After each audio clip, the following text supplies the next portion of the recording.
फ़खर दुरानी साहब, जब बिलावल साहब ये कहते हैं कि हम ताउन ना करने के मूड में हैं, शायद कौमी मफाद की बातों के ऊपर, लेजिस्लेशन के ऊपर हम ताउन कर लें, लेकिन ओवरऑल फीलिंग यही है कि हम हुकूमत के साथ नहीं करेंगे ताउन, तो उससे क्या मुराद ली जाए? बहुत शुक्रिया अलीना। जहां तक बिलावल भुट्टो जरदारी साहब के ये जो कल उन्होंने मीडिया से बात की और जो प्रेस ब्रीफिंग दी है, उसमें अगर आप ज्यादातर बातें देखें तो वो क्योंकि आपको पता है कि जो कश्मीर इलेक्शन की जो मुहिम थी उसमें वो बहुत ज्यादा सख्त जो मौजूदा हुक्मरान जमात है नून लीग उनके खिलाफ बोले थे। तो जैसे ये महमल बात कर रही थी कि आप यकदम जो है वो अपने एक पुराने स्टैंड से वापस इस तरफ जो है एक फ्रेंडली जो एक जमात या जो एक कोalition पार्टनर के तौर के ऊपर वापस आना, इस तरह और बयानात हुकूमत के हक में देना, वो उनके लिए भी बड़ा मुश्किल होता है, क्योंकि ये तो एक हकीकत है कि जितनी इस सिस्टम की जो मौजूदा निज़ाम है उसकी बेनिफिशरी मुस्लिम लीग नून है, उतनी ही बेनिफिशरी इस टाइम पीपल्स पार्टी भी है, क्योंकि जितने भी अहम आईनी ओहदे हैं वो अगर आप देखें तो वो पीपल्स पार्टी के पास हैं। सबसे एक लुक्रेटिव जो इस टाइम जो बॉडी है या जो एक इदारा है बेनजीर इनकम सपोर्ट प्रोग्राम, जिसका अब तमाम वजारतों से ज्यादा बजट है, वो पीपल्स पार्टी के पास है। फिर उसके साथ साथ अगर आप देखें 2 सूबों में हुकूमत, फिर गिलगित बल्तिस्तान में भी हुकूमत, तो ये पीपल्स पार्टी के लिए जो है ये इस तरह मौजूदा जो निजाम है उसको छोड़ना ये इनके लिए मैं समझता हूं कि मुमकिन नहीं है, क्योंकि वो जानते हैं कि ये अगर इस विफाक में इस हुकूमत का जो साथ देना छोड़ेंगे तो उनको फिर अल्टीमेटली सिंध और उससे भी महरूम होना पड़ सकता है। तो ये एक मैं समझता हूं ये सियासी जो एक कैंपेन थी, पॉलिटिकल कैंपेन थी इलेक्शंस की, वहां तक महदूद था। बाकी ये जिस तरह कोऑपरेशन पहले करते आए हैं उसी तरह ही करते रहेंगे। आज भी अगर लेजिस्लेशन देखें, जितनी भी अहम लेजिस्लेशन होंगी उसमें पीपल्स पार्टी वोट करेगी जब भी हुकूमत को जरूरत पड़ेगी। जहां तक बात है कि ये बिलावल भुट्टो जरदारी का ये जो मिक्स सिग्नलिंग के हवाले से बात होना, ये एक हकीकत है कि सिंध के हवाले से पीपल्स पार्टी का जो मौकफ है, खासतौर पे जो नए, चाहे वो एडमिनिस्ट्रेटिव बुनियादों के ऊपर सूबे बनाए जाएं या तकसीम किया जाए या लिसानी बुनियादों के ऊपर, वो पीपल्स पार्टी ने हमेशा अपोज किया है। और पीपल्स पार्टी का अपोज करना ये मैं समझता हूं कि एक जेन्युइन और नेचुरल इसलिए भी है कि वहां पे जितनी भी कौम परस्त जमातें हैं, अगर पीपल्स पार्टी इस तरह की किसी भी मूव को वो सपोर्ट करेगी तो पीपल्स पार्टी की सियासत सिंध के अंदर से खत्म हो जाएगी। और इस टाइम ये एक अनफॉर्चुनेट है कि ये तमाम बड़ी जो पॉलिटिकल पार्टीज हैं वो प्रोविंस स्पेसिफिक उनकी जमातें बन चुकी हैं। पीपल्स पार्टी जो है वो सिंध तक जो है वो उनका मेन है, इसी तरह नून लीग का पंजाब में है, जो पीटीआई का केपी में है।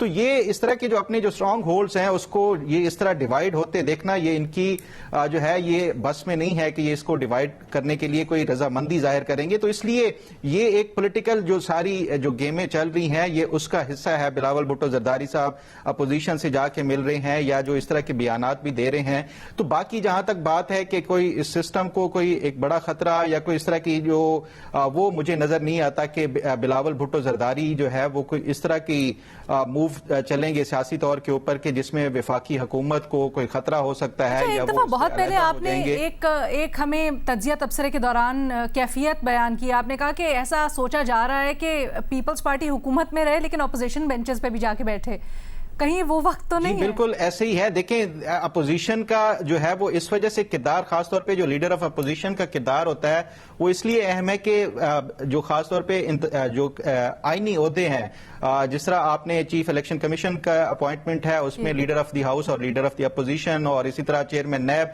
या इस तरह की जो अहम पोस्टें हैं वो उसके लिए लीडर ऑफ अपोजिशन का जो ओहदा है वो बड़ा अहम है। लेकिन ये इस टाइम फिलहाल वो जरूरत नजर नहीं आ रही कि इस तरह की कोई ना तो अपॉइंटमेंट की जरूरत है। जब वो कोई इस तरह का मामला आजाद कश्मीर इलेक्शंस के सिलसिले में सिमरिंग डाउन पीरियड और फिर सूबों के ऊपर हल्की पुल्की, शहजाद इकबाल साहब क्या आप इत्तेफाक करते हैं जो महमल और फखर साहब का तज्जिया तबसरा है, या आपकी कुछ मुख्तलिफ राय है, खासकर जब सेम पेज की बात बिलावल करते हैं? ऑल्सो क्या इससे मुतालिक हमारे पास कोई खबर है या इत्तला है कि ये अलग अलग मुलाकातें क्यों हुई ऑपोजिशन लीडर और पीटीआई के वफ्द से? ये तो इकट्ठे मुलाकात होना थी ना हुकूमती इत्तेहादियों की। बहुत शुक्रिया अलीना। एक तो मैं इस बात से बिल्कुल भी इत्तेफाक नहीं करता कि पाकिस्तान पीपल्स पार्टी मजबूरी के तहत इस अलायंस का हिस्सा बनी है। वो अगर इस अलायंस का हिस्सा बने हैं तो इक्तदार के लिए बने हैं। और ये बिल्कुल ठीक बात की है फखर साहब ने कि इस वक्त अगर सबसे बड़ी बेनिफिशरी कोई जमात है तो वो पीपल्स पार्टी है। 2 सूबाई हुकूमतें, जीबी की हुकूमत और वफाक में भी ट्रेजरी बेंचेस में बैठे हुए हैं, और जितने बड़े ओहदे हैं, सेनेट चेयरमैन हो गया, प्रेसिडेंट का ओहदा, वो उनके पास है, 2 गवर्नर उनके पास है। मुसीबत किसकी होती है, किस पार्टी की होती है? जिसकी वफाक में हुकूमत होती है, क्योंकि सारा प्रेशर, सारी गालियां उनको पड़ती हैं। महंगाई हो, इन्वेस्टमेंट ना आए, कोई भी इशू हो, गाली पड़ती है वफाक की हुकूमत को। तो सूबों का तो एक ही काम है कि पैसा आपको मिलेगा और आपने पैसा खर्च करना है। तो जिसकी 3 सूबों में हुकूमत हो, तो वो क्या कंप्लेन करे? तो मुझे नहीं लगता कोई मजबूरी थी, इक्तदार में आना था, इक्तदार में आए हैं। और ये परसेप्शन देने की जरूर कोशिश की जाती है कभी कभी कुछ मामलात पे कि देखें हम जो है वो हुकूमत के साथ नहीं है क्योंकि हम काबीना का हिस्सा नहीं है, लेकिन बाय एंड लार्ज वो तमाम फैसलों में जो है हुकूमत के साथ नजर आए हैं। और दूसरी बात यह कि इस वक्त अगर एजेके के इलेक्शंस के हवाले से उनको तहफुजात हैं, तो जिन जमातों से जाके वो मुलाकात कर रहे हैं उनको तो इलेक्शंस पर 2024 से तहफुजात हैं। तो क्या आप उनके साथ स्टैंड करते हैं इस इशू पे? या आपका मसला सिर्फ ये कि एजेके में हमारे साथ धांधली हुई है इसलिए हम आपके दर पर आए? लेकिन जो बाकी पूरे इलेक्शन में 2024 में हालात थे, वो तो जो अपोजिशन जमातों का मौके बड़ा वाज़ेह है, तो फिर आप उनके साथ खड़े हैं।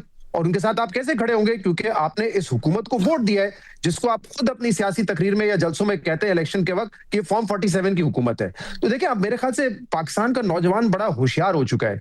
वो ये नहीं आपकी बात को बाय करेगा कि आप कभी अपने आप की पोस्चरिंग करते हैं कि हम तो हुकूमत के खिलाफ हैं, हम हुकूमत के साथ नहीं, और कभी आप ये शो करने की कोशिश करते हैं कि जी हम तो हुकूमत के साथ बैठे हुए हैं। तो अगर आपका ये जेन्युइन इशू है कि इलेक्शंस इस्लाहात होनी चाहिए, और इस्लाहात तो छोड़ें, सिर्फ प्रिंसिपली ये फैसला होना चाहिए कि इलेक्शन में धांधली नहीं होगी, तो फिर आप या तो हुकूमत से बाहर आए, आप अपने ओहदे छोड़ के ऑपोजिशन के साथ आवाज में आवाज मिलाएं और पाकिस्तान का जो इलेक्शन का सिस्टम है उसको दुरुस्त करने की बात करें और ये असूल पैदा करें। इस्लाहात से कुछ नहीं होगा, इलेक्शन रिफॉर्म्स वगैरह सिर्फ बातें हैं जो एक आप कहते हैं सिर्फ कंजम्पशन के लिए, लेकिन असल बात यह कि नीयत है कि हमारी साफ और शफाफ इलेक्शन करवाने की। और अगर उस पर आप समझते हैं आपके साथ हाथ हुआ है एजेके में, तो आप ऑपोजिशन के साथ आवाज से आवाज मिलाएं। दूसरा, वो ये कहते हैं कि देखें हम हुकूमत से ताउन नहीं करेंगे, हाँ अनलेस एंड अनटिल कोई कौमी मफाद का मामला हो तो फिर हम उनके साथ होंगे। तो अगर आज आप उनसे पूछेंगे कि 26वीं तरमीम आप करेंगे अगर दोबारा होगी, वो कहेंगे बिल्कुल ये तो कौमी मफाद का मामला है, इसमें तो जुडिशरी देखे एक्टिविज्म दिखा रही थी, इसमें हम सपोर्ट करेंगे। आप उनसे पूछेंगे 27वीं तरमीम दोबारा आएगी आप सपोर्ट करेंगे, वो कहेंगे बिल्कुल हम सपोर्ट करेंगे, देखिए ये तो कौमी मफाद का मामला है। आप उनसे कहेंगे कि रिजर्व सीट वाला मामला आ गया है, आप ऑपोजिशन के साथ खड़े रहेंगे या आप चाहेंगे कि ये सीटें आपको मिल जाएं, वो कहेंगे कौमी मफाद का मामला है, ये तो आईन और कानून का मामला है, हम तो जो है हुकूमत के साथ खड़े रहेंगे। तो फिर बचा क्या इसमें? I mean, ये तो इस वक्त कौन सा ऐसा काम है जो आप मुझे बता दें जो नून लीग कहती है या आपकी मुक्तदरा कहती है कि हमने कौमी मफाद में नहीं किया है? हर काम कौमी मफाद में ही होता है ना। तो फिर किस बिल पे आप अपोज करेंगे नून लीग को? जरा बताएं ना कि किस उनके अमल पर आप अपोज करेंगे। तो मेरे ख्याल से बहुत ही मुझे तो वीक पोजिशनिंग लगी। और ये मसला उस वक्त होता है कि जब आप इक्तदार में रहना भी चाहें लेकिन आप ये दिखाना भी चाहें कि नहीं देखें हम तो कोई प्रो एस्टैब्लिशमेंट जमात नहीं है, ना हम कोई जो है वो उस हुकूमत का हिस्सा उस तरीके से बनना चाहते हैं। लेकिन मेरे ख्याल से ये बड़ा फैक्ट है कि इस वक्त जो भी सिस्टम राइज है, जो भी हालात हैं, पीपल्स पार्टी उसकी बेनिफिशियरी है। बल्कि मैं ये कह चुका हूं कि देखिए माजी में भी 2018 में बलूचिस्तान की हुकूमत गिरी, जरदारी साहब ने स्टेज पे खड़े होकर कहा कि देखें हमने हुकूमत गिराई है। पनामा पेपर आए, उसमें भी पीपल्स पार्टी जो है वो पीटीआई के साथ खड़ी हुई थी। तो बहुत सारे ऐसे आप वाकयात गिना सकते हैं जिसमें पीपल्स पार्टी ने जो है वो इस तरह की सियासत की जिसमें उनके इक्तदार को जो है वो तहफुज में रहे। सूबों वाला मामला अलबत्ता ऐसा है और ये मैं बड़ा खुल के कह चुका हूं कि इस पे पीपल्स पार्टी नहीं कॉम्प्रोमाइज करेगी। उनका कॉम्प्रोमाइज करने का मतलब ये है कि उनका सारा वोट बैंक कॉम्प्रेस जमातों को चला जाएगा। और जेन्युइनली भी जो पीपल्स पार्टी के लोग हैं इस इशू पे बड़े इमोशनल हैं। तो ये बहुत बड़ा चैलेंज होगा। बिलावल साहब जो बात कर रहे हैं और जिस तरह से उन्होंने कहा है कि केस टू केस देखेंगे, तो इसमें तो कोई मिडिल ग्राउंड उन्होंने निकाल नहीं लिया इस मामले के अंदर भी? केस टू केस यही है ना उनका कि सिंध में तकसीम नहीं हो सकती। आप जनूबी पंजाब में सूबा बना दें, हजारा बना दें, बलूचिस्तान में आप पख्तून बेल्ट को अलग कर दें, बलोच बेल्ट को अलग कर दें, ये मेरे ख्याल से पिक एंड चूज होगा क्योंकि पीपल्स पार्टी वाकई इस इशू पे बड़ी इमोशनल भी है और वो सियासी तौर पे भी अफोर्ड नहीं कर सकती। तो मेरे ख्याल में ये जो मुलाकात थी ऑपोजिशन लीडर्स के साथ, ये सिर्फ नून लीग पे दबाव डालने की कोशिश थी। कुछ प्रेशर डालेंगे कि देखें हम फिर राय जुदा भी कर सकते हैं। लेकिन फखर और महमिल की बात बिल्कुल दुरुस्त है कि वो कहीं जाते हुए नहीं नजर आ रहे, वो इस सिस्टम के बहुत बड़े बेनिफिशियरी हैं, वो अफोर्ड ही नहीं कर सकते हुकूमत से दूर जाना।